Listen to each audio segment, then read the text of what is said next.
Hey guys, thanks for subscribing, and as promised, me and Jamie are going to give you the weekly update in freezing London down here. That's why we've got the hoodies on and keep trying to keep warm and jumping around making these videos. What we got in this week is a paint correction on this BMW M3 E36. We don't see a lot of these about, and this car's actually come from America. Actually went from America to Germany, and the guy's been based over here for a couple of years now, and he found us by subscribing to our channel, and that's how we got him in. Resprayed the front end on him this week, and we're just waiting for some clips and some other screws and stuff to finish it off. This is the I always get this confused. Yeah. It's a CLS SLC, yeah. it always confuses me. So this is the next retro mod that we're doing. The next step on this is to set up the suspension. As you can see, it's really high up. So we need to get the suspension right. So we're trying to use the existing system. And just before Christmas, we changed one airbag, and sod's law, the other airbag went, and we've only just got it. So as soon as the E36 is off the ramp, we're going to put this on the ramp, change the rear airbag, and then try to set up the suspension using the existing system. If that doesn't work, we will have to get a custom air ride kit for it. We've got the GTR. With this one, we've made 2 years ago, we've done the whole body. We resprayed it, got a top secret body kit from Japan, and modified it to the customer's spec. That's all done, and now we're doing the interior. Go for it. Oh, what no, the that just dropped. No, the thing just dropped as you got in. It just dropped. That was up there. Oh, did it? Yeah. So as you can see, all these 3D printed parts here are just prototypes. Well, we're building a full custom dash in here. I don't know if you guys have seen in our previous videos, but in here we're going to have a display screen. That you'd have that over here. That instead of having buttons all over here on the dash, it's all going to be on the screen. Digital dash, basically. Is it Motex? Motex. You want It's a replica of like do you know the Nismo? It's like a prototype. A prototype Nismo. Yeah. It was actually a couple years back. They released a picture two of years it. back. Yeah, and that's what it is all going to be based off. So it'll look very similar to that, if not the same. Do you want to get a cover off this one? Yeah, so very much. These two are Jetas. I think this is a 32 and this is a 34. They belong to the same owner, and he's had more. Yeah, he's got a couple more. He loves his Jetas, and this is really rare. I think there's those two of these left with the turbo versions. I think the non-turbos, you can leave, if you know about these cars, leave us some comments, but I'm pretty sure there's only two of these remaining, the turbo versions. The normal aspirated ones, there's more, but the actual turbo version, there's only two, and this is one of them. We've made it a wide body, where we've converted the bonnet to open like a standard car. This used to open the other way. We've redone the suspension, we've redone the brakes, the chassis, the interior, and we're just waiting for the client to bring us the engine. He's having a 1600 CVH, have an Escort, and I think that's been bought out to an 1800, and it's going to have something ridiculous like 350 horsepower.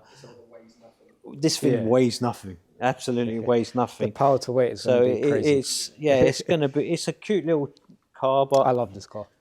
Like this thing, I don't want to drive it. Yeah. It's just mental, absolutely mental, this thing. It will be when it's finished. And then the orange one, it came in for an MRT, and it just ended up staying there for a while. So we're not doing nothing to it. We've got to give it a clean, and when the weather gets better, we'll take it back.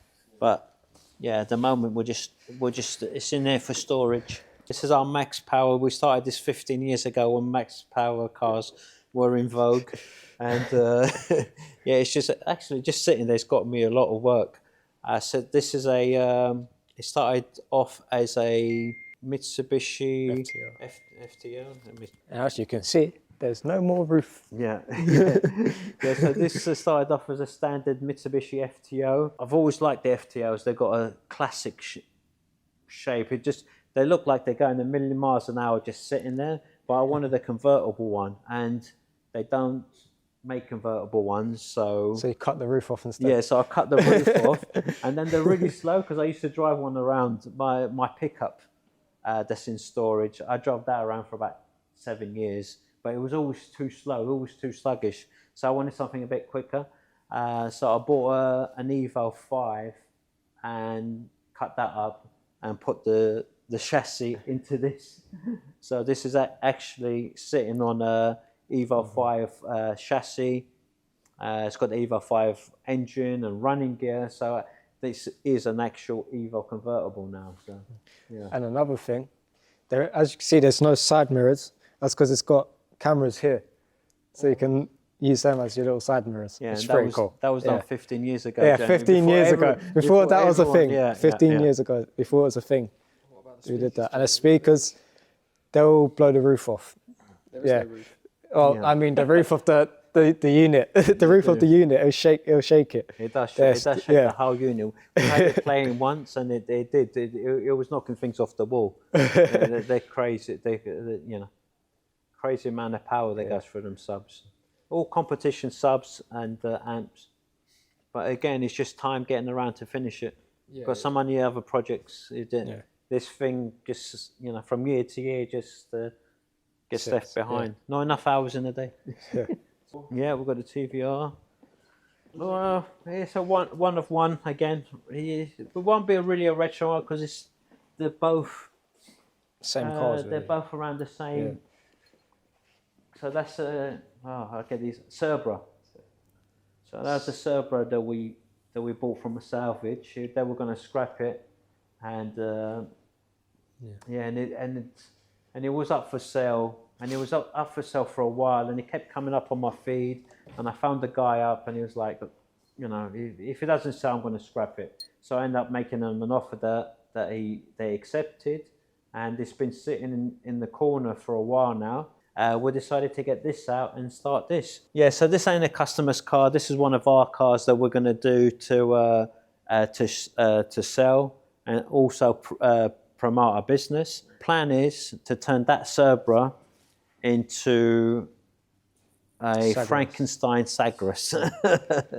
So we've got a half Japanese Sagres. Yeah, well that's a Sagres with a Japanese heart. Yeah, that's Jamie's favourite bit. That's my favourite bit. That's your favourite bit. So we've got the Sagres front and rear end that we're going to transplant onto the Cerbra front, which a lot of people says can't be done because of the size differences. That is a lot wider than the Sagres, but we're going to make it fit somehow to drive it, because we didn't buy it with an engine and gearbox. Instead of putting the normal TVR drivetrain in there, we actually got a RB 25. Go on, Jamie, you tell him, because that's your he loves that. He loves it. You can tell him all about the RB. What we're going to do is we're going to have the RB25 in there that we got out of an R33, and then all the drivetrain and everything from the 33 TVR engine, because we never got that. We never got the gearbox or anything with it. It was just a shell, right? Yeah, it was just a shell that was pretty much half crispy because it was on a fire. Yeah, it caught fire. As they do. They do. They're common for that. Yeah, they are common for that. And I'm pretty sure we might have found why, because as we were stripping it, didn't we find like a burst fuel pipe or something like that? Well, I'm not sure if that was the case, but it was probably the battery wire. Or that. They caught. Because the fiberglass is so flammable, as soon as you put a bit of heat to it, they can go up. Or you can see it's got a decent sized HKS turbo, which we're going to put, because at the moment it's a bottom mount. So, and as you can see, the chassis there, and so it doesn't sit all the way in. So we might convert it so it's a top mounted turbo, just so then the engine sits in there a little bit nicer. And it should be, I think this engine's around 500. It will be. When we're finished with it, we want to get to around 500 mark. On this on this fiberglass body, and it's going to be stupidly light, and the power to weight on it is going to be crazy. This is something that I want to sell. It's probably going to. I'm going to probably try and reach out to Dubai We've already sold a couple of projects to Dubai, so it's going to be it's a very high end project. It's going it's because it's a one-off. There's going to be a lot of custom parts that we're going to make for it, and engine's going to be fully rebuilt with the suspension and chassis, interior, bodywork. So it's going to be a very expensive car when it's finished. So yeah, if anybody in the UK can afford it, they're happy to have it. We're open to offers. We're open to offers. I'd rather get the cash because cash pays the bills and all of that. Yeah, but we're open to trade and partnerships and sponsorship, all that kind of thing. We're open to any sensible offers. Then next time we can talk more about this engine and exactly. So thanks for watching our update, and we'll have another one in a couple of weeks. So thanks for watching. Thank you. See ya.